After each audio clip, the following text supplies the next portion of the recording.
My name is Ross McEwen from Clan MacEwen, and greetings from a very warm Scottish summer evening, a truly testing climate for some of us Scots.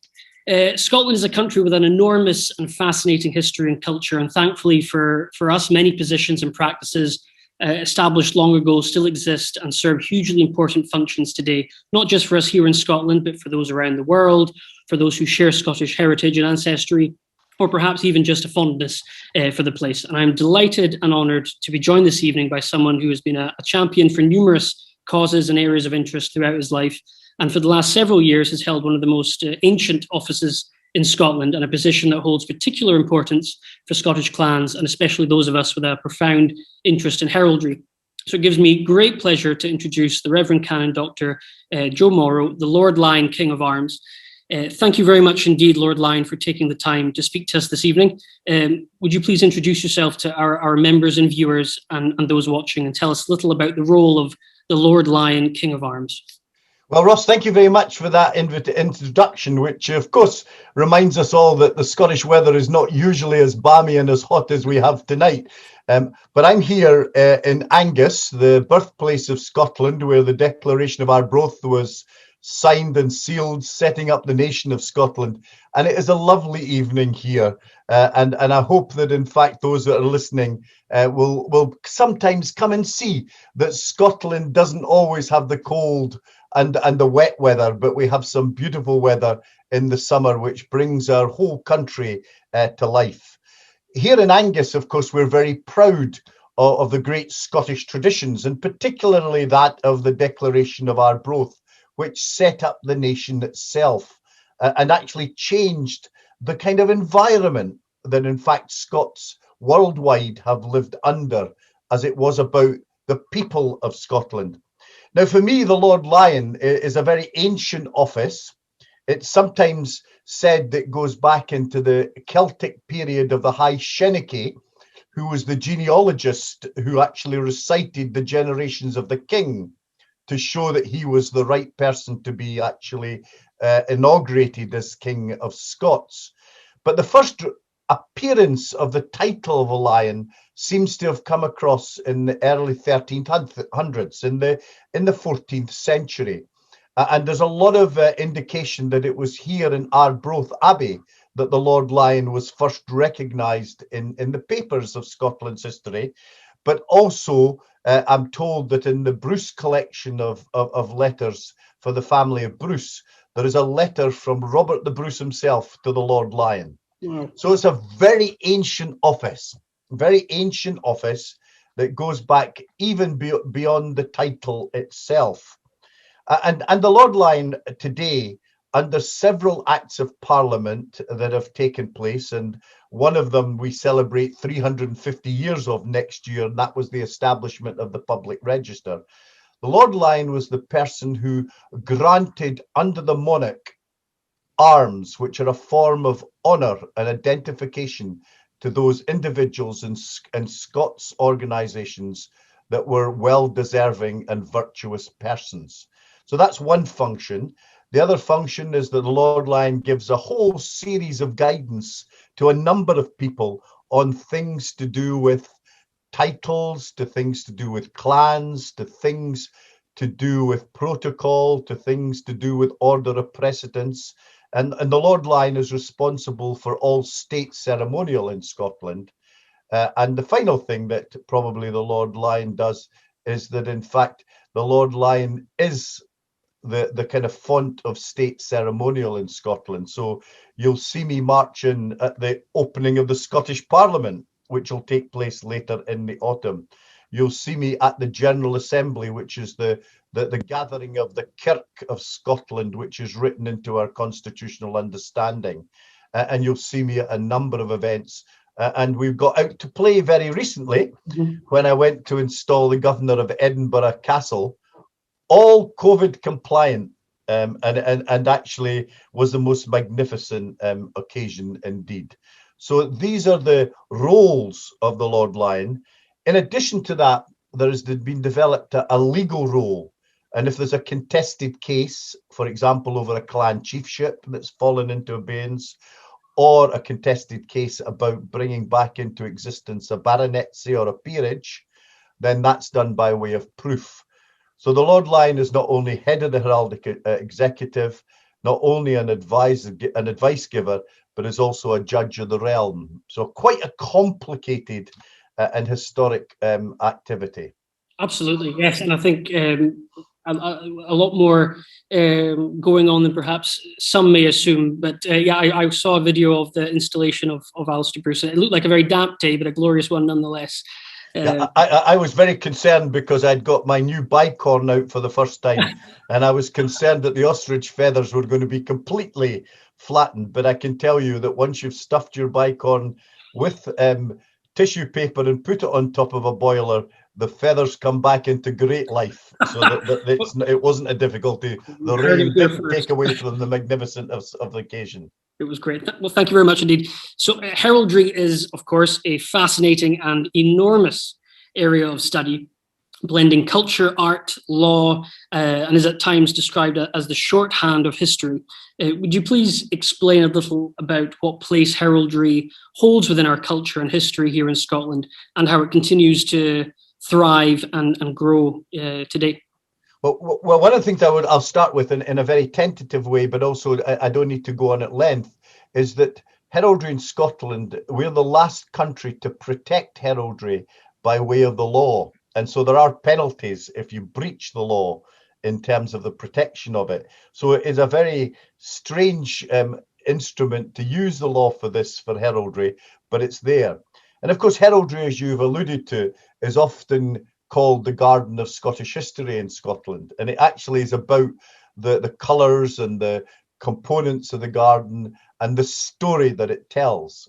If you go from the castle to the Palace of Holyrood House and walk down the Royal Mile, and I suggest you do it down the way, not up the way, depending on how old you are, you will find centuries of Scottish history told in the heraldry as you move down. And so it tells a story.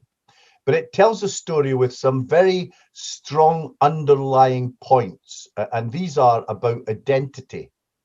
It's about individuals' identity and their contribution to Scottish history, family identity and clan identity and their contribution to Scottish history, but also institutions and their contribution to Scottish history, such as the great city of Edinburgh Council itself, that have a coat of arms, and they reflect in there.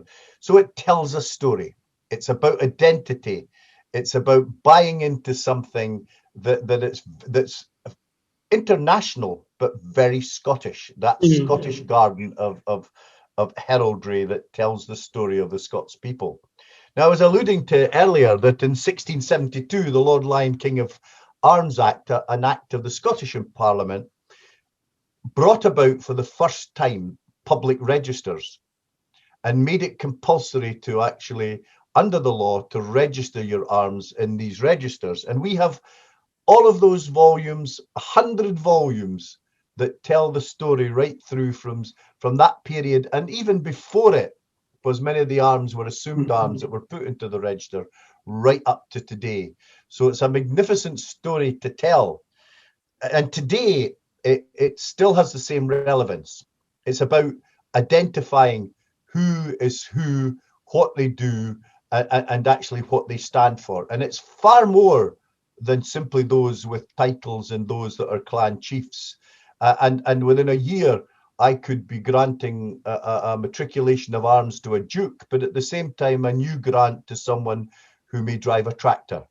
That it's not at all about where you stand in terms of status, but more that you're a good and virtuous person. And that's a value that we hold on in Scottish heraldry too.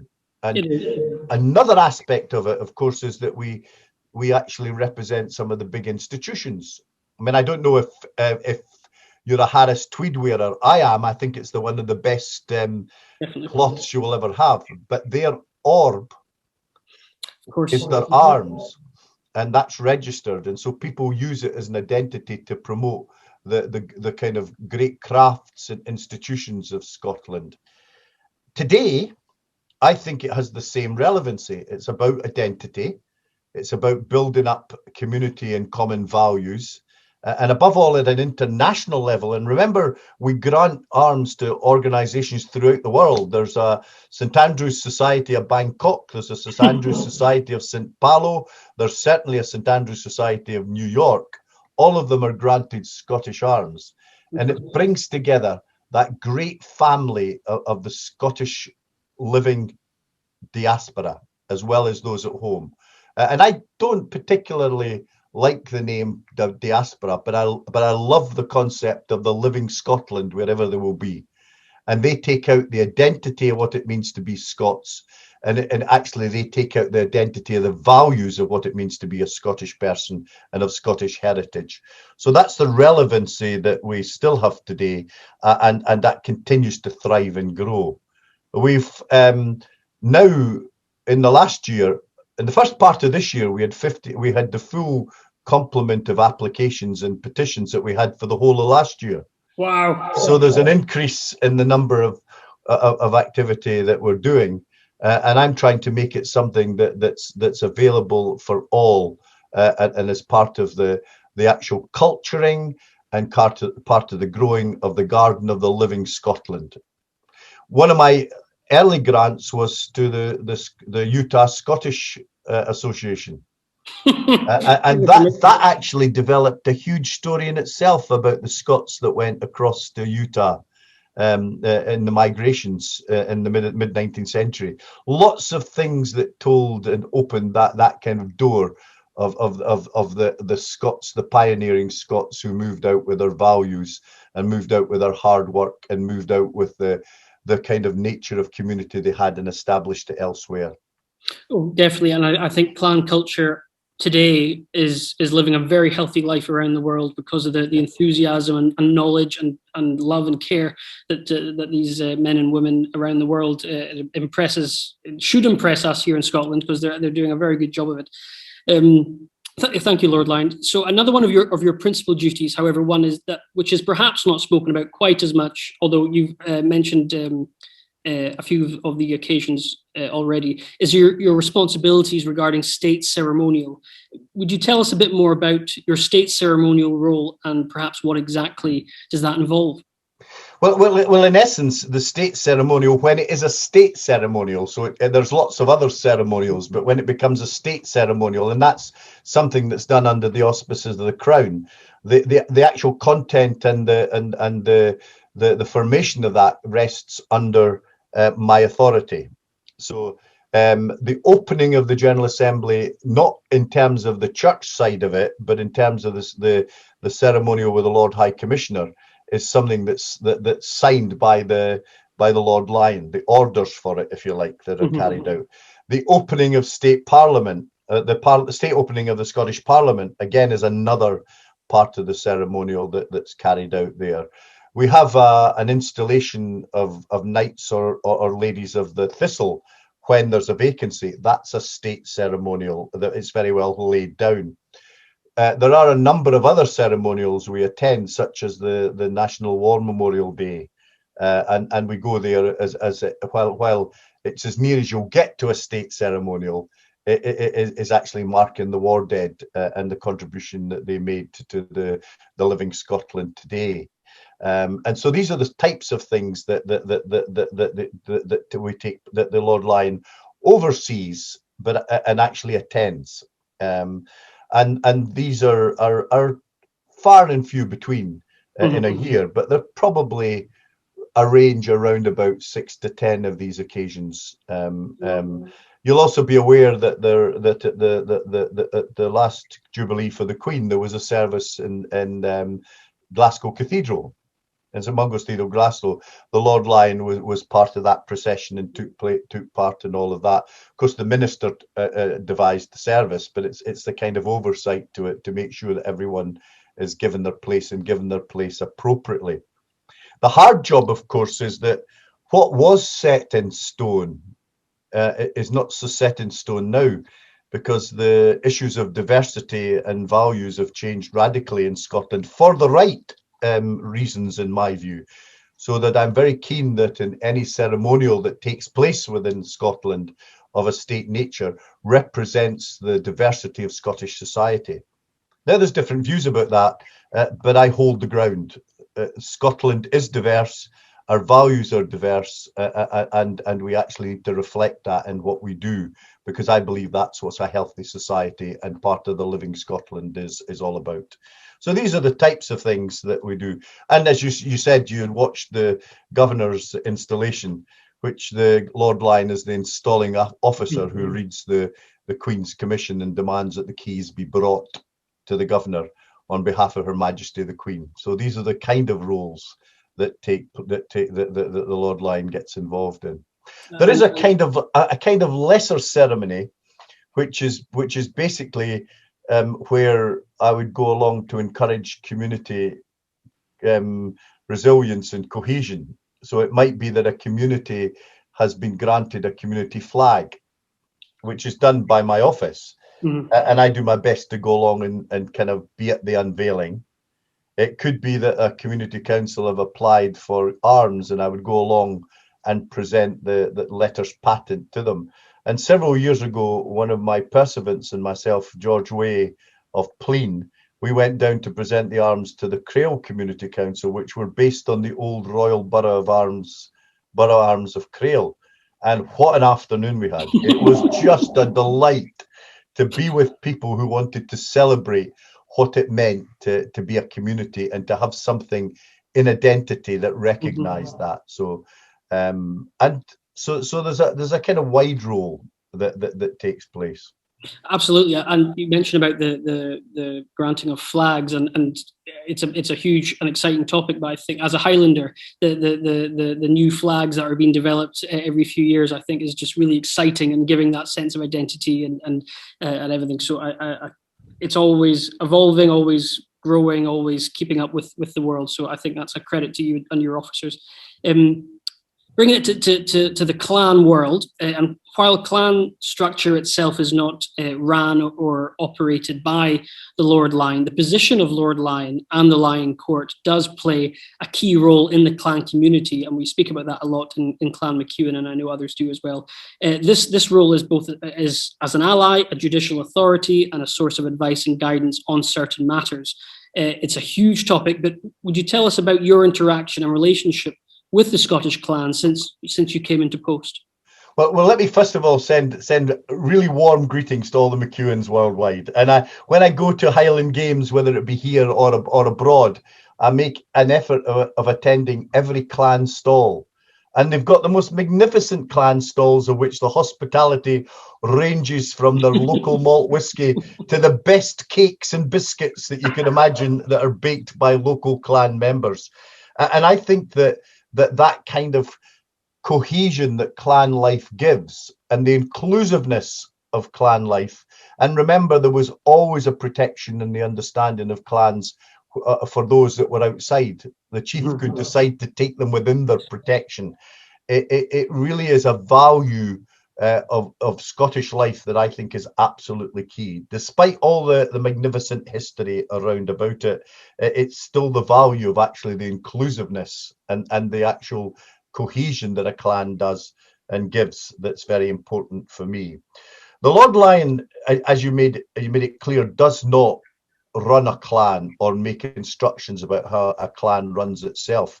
He would be an idiot if he did that, because the clans are notoriously throughout the ages have a number of debates amongst themselves. Let me just put it at that. But some of them go well beyond the debate historically.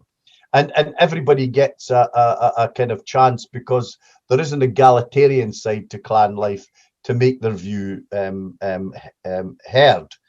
However, there does come a time where there needs to be some boundary put onto that, so that people are not, in a sense, feral. If the clans became feral and just did what they wanted in their own areas, it wouldn't give that cohesion, nor would it stick to the history of actually where clans came from.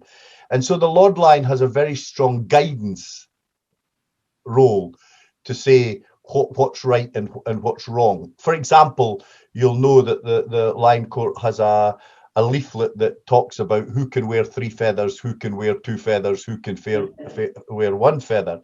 And of course, there are the most people will abide by that. There are people that will break it, but they actually are breaking it in a way that I don't think strengthens the clan structure. I think these cohesion elements are important to make us continue to develop. The area, a very positive area, is to confirm the succession of a clan chief through the matriculation of the arms. Now, to be a chief of the name and arms of a clan or a family is a very significant Scottish identity, and they're recorded in our registers, and the heir to that should matriculate regularly, and in that the award, in that the grant has been given in the matriculation by the Lord Lyon to that person as chief of the name and arms of, for example, MacDonald, then they are recognized as the chief. So that's one of the easy bits to confirm, because the succession is normally not too difficult. It's usually father to son or father to daughter, and it should be interesting to your listeners and watchers to know that there has never been the male line only for clan chiefships. They can pass to females as well as to male, and that goes back to old Celtic law rather than actually to the present law that we operate on. The hard bits come when clan chiefships have fallen away for whatever reason, and that's normally because the families become so distant from the clan chiefship. And there are a number of cases that come before me where they want to prove a genealogy back to the last surviving chief. Now that can be done. Mm-hmm. The chief of the name and arms of Canon is one that we've just that was done, and it was a very complicated case that took a long time to hear and to decide. So there is still the search to find genealogical chiefs for the clans without chiefs. The other areas when that just doesn't take place, and what do you do then? Well, there was a number of approaches taken, and remember, the Lord Lyon doesn't appoint a chief. All he does is confirm the person as the chief of the name and arms of. Yes, sorry, an important distinction that some people, I think, perhaps misunderstand. Yeah, they misunderstand that. But at the end of the day, the family convention is the tool that's used for the clan to put forward someone to be a commander. Now that commander is put in under my authority, and after I have actually been persuaded that there's an acceptance for that person, and they're put in for 5 years at a time. And their principal job is two principal jobs. One is to search for a genealogical heir, and the second one is to bring a cohesion to the group, because without a chief, a clan's not really the most appropriate way of operating. So that they bring a kind of leadership role to it and try to bring the clan towards a cohesion. And then after several periods often of commandership, the Lord Lyon can be moved by a family convention to grant the chief of the name and arms to that commander. Now that doesn't always happen. Because a chief emerges, and the other thing is that it sometimes takes a long time. There was one example of a commander who stayed 40 years before he was confirmed as a chief. Clan Gun, I think. Clan Gun. Yeah. And I can remember when they applied to me to actually have the commandership continued, and I said no. And they got a bit taken aback, but the no was because I thought Ian Gunn should be made Gun of Gun, and there was no question that he was someone, because of the leadership he'd often should establish it, and then that establishes the succession. So there's the judicial method by a case to be proved, and there's the method by the family convention. And I've chosen to use the word family convention rather than any other words, because it keeps it a simple, straightforward process that assists us to get towards the goal of having a chief appointed. But it's not a job to be hurried. No.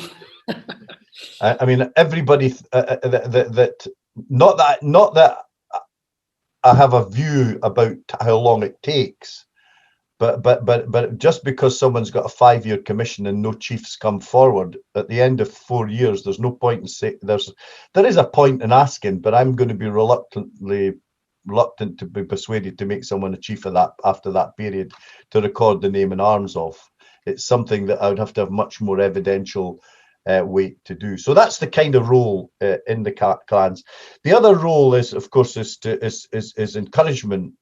The advice stuff, people can decide to take or not to take, but the encouragement stuff to actually develop the values and the understanding is appropriate. So that's the role, and it's probably one of the hardest bits to get right.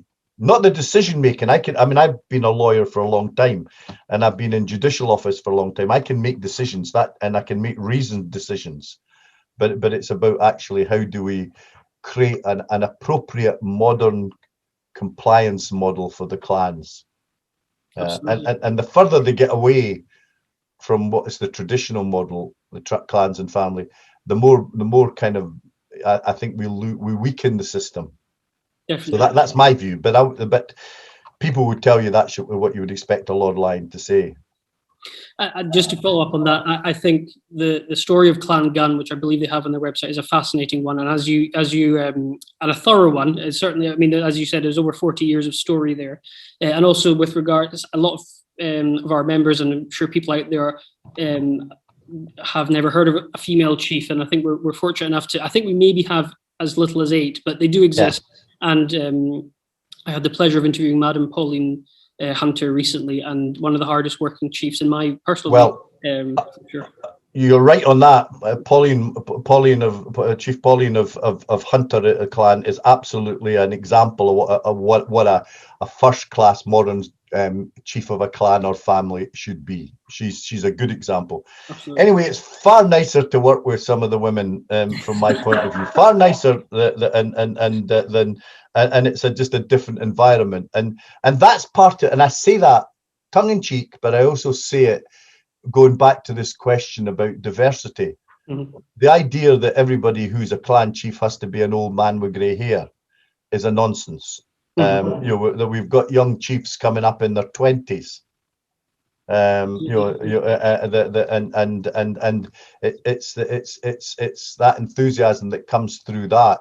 The McGilvery commander was in his 30s when he was appointed, and clearly that youthfulness and that kind of position is very important.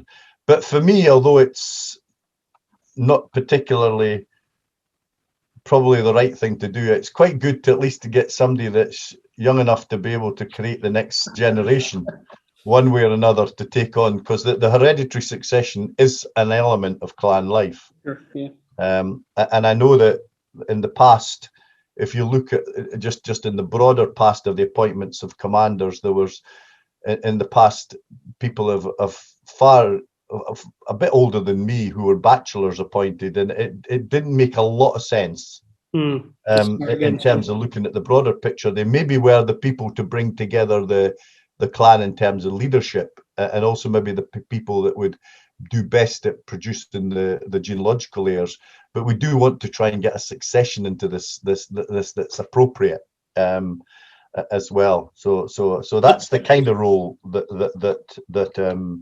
the Lord Lyon plays with the clans. So no pressure to Ian Donald McGilvery. So the position of Lord Lyon and the Lyon Court itself are, of course, steeped in history, as you said earlier, and precedent, of course. However, your tenure has very much been one of modernization to keep traditions of Lyon Court while fitting it for work in the modern Scotland, which you've explained a lot this evening as well already. Of the initiatives you have sought to bring to the role of Lord Lyon, are there any in particular that stand out as pieces of work or accomplishments that you are especially proud of? Well, I'm proud that we now do petitions in real time. So this week is the first time in my 7 years that we're dealing with petitions that came in last month. Oh, wow. Okay. So that doesn't mean we don't have to wait for painting. Yeah. But there's much more responsiveness in the system, and a lot of that was to do with just actually how long it took to get paintings done and things like that. But you still have to wait for that, because that's a great craft in its own. So I'm proud that we've got petitions into real time, because I think people are not prepared to wait 2 years now. It's just we're in a different world. The second thing that I'm proud about is actually the movements that have taken place to engage with the community. Now, that was always there, but the community flag project, as you've mentioned, it was very significant for me, and that allowed us to go out to places such as Caithness and East Lothian, and actually work with communities to actually identify the flag that they wanted. So there was an ownership of it. My job simply was to make sure that the flags were heraldically correct. And so therefore it was only, but the ownership rested with the community. And I'm proud about that. The other thing is that we are very regularly used to provide speakers for community groups. And during the lockdown, I mean, I was kind of zoomed out, because everybody had a Zoom lecture. But I've had requests from Malaysia, up all the way up to Inverness, to do talks on Zoom during the lockdown periods, and we try to engage in that kind of community activity, which I think I'm very proud about. And I'm also very proud that we managed to keep heraldry in Scotland relevant through the modernizations that we've made of it. For sure. The bits I've got to deal with yet are bits to do with the traditional succession models, and the areas to do with how in the past illegitimacy was marked in heraldry. I mean, I won't do that. I mean, I just difference it in a different way. I just will not put marks that identifies personal data about people on it, there's ways in which we're slowly but surely getting used to thinking in a different way. You know, I was challenged recently about the whole question about whether supporter figures needed to be male or female. Was there a more general gender fluidity? No, I wasn't quite sure what that meant, Ross, because of my generation. But when I got into it, I was supportive of the idea, and therefore we have to look at how we address that. And the disinheriting of women, for example, in certain heraldic circumstances, is another matter that I would like to see moved forward. So all these kind of family law areas are bits that I would hope to begin to address in the latter part of my time as Lord Lyon. And just by way of a plug, next year we're in the 350th year, I'm launching the Lord Lyon Society, and it's simply set up as a charity to make the material that we've got more accessible. So I hope to be able somehow in that process to raise sufficient funds to put all of the registers that we should be able to be put online for viewing. Now, not printing off, because I think that there is copyright issue. There are issues of ownership issues here, not copyright issues, but ownership issues. But we should be able to tell the stories from it, and to get some of our court books available, so the histories that went alongside these grants of arms can be seen as well. And so that accessibility to the public records that are held is very, very important to me. And the society's been set up to do that. Now, we're not there yet. We've got the charity set up, we've got the trustees, we've got a basic platform of registers already digitized. Wow. Yeah. But how we need to get some resource to be able to move them over onto a better electronic platform to make available. Wow. Well, as a heraldry enthusiast, I'm looking forward to that. And you touched a bit earlier on the illegitimacy. Just to sort of doff the cap to the Heraldry Society of Scotland, held a fascinating lecture earlier this year on data protection, which is my field of work. But data protection and heraldry, it was sort of the perfect mix for me, and how they interact with each other. And there's yet another example to add to the list of the modern relevance and how it interacts with our standards and our thoughts and our customs today. And I'm thoroughly looking forward to seeing how that develops, because I think it's a valid point and something it just invites a worthwhile discussion. Once we've had that discussion and once we've reached that consensus, then it will require legislative change. Yes. But I'm hoping to be able at least to, and I've got no view about the outcome at this stage. So I'm not going in with an agenda because I reckon that my outcomes would be stereotypical, and so therefore we need to get a much broader debate just because of my generation and the way I think. And so I think I want a much broader debate to get what people in consensus think is the way forward. But we've got some very able folk interested in heraldry that are actually developing this particular part and parcel of our work, but it cannot be left undealt with. Great. I've never forgotten the first question that came into me as Lord Lyon, which is at what side on an impaled set of arms, and for those who don't know what impaled set of arms, they're the ones that go up and down. In a same-sex couple, who goes to the left and who goes to the right? Wow! Yeah. Now there's a tradition of where women and men go, husbands and wives go, and I took the view it was none of my business. They tell me and I'll put them in, because while we have the rule about women and men or wives and husbands, we don't have a rule, and it's not for me to say who goes on the right and who goes on the left, or who goes on, in heraldic language, who goes on the dexter and who goes on the sinister. And it's for the couple to tell me, and that made absolute sense, and everybody in my office has adopted that, and I think it's pretty much dealt with the same way in other jurisdictions. But these things begin to talk about past values rather than present values. And so it's very important for me to make sure that relevance is kept into the system. It won't be popular. It won't be popular with some.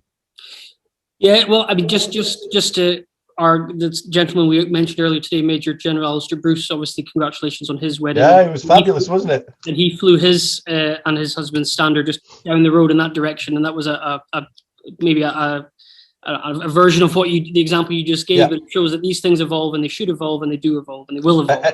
And it doesn't matter where you are on understanding. I mean, a value-based society that's got diversity at its core doesn't ask that question. It just creates an environment that allows that to be celebrated or to be recognized. But these are the hard bits of the work that I hope to take on in the next period before I reach the stage that I might want to step down.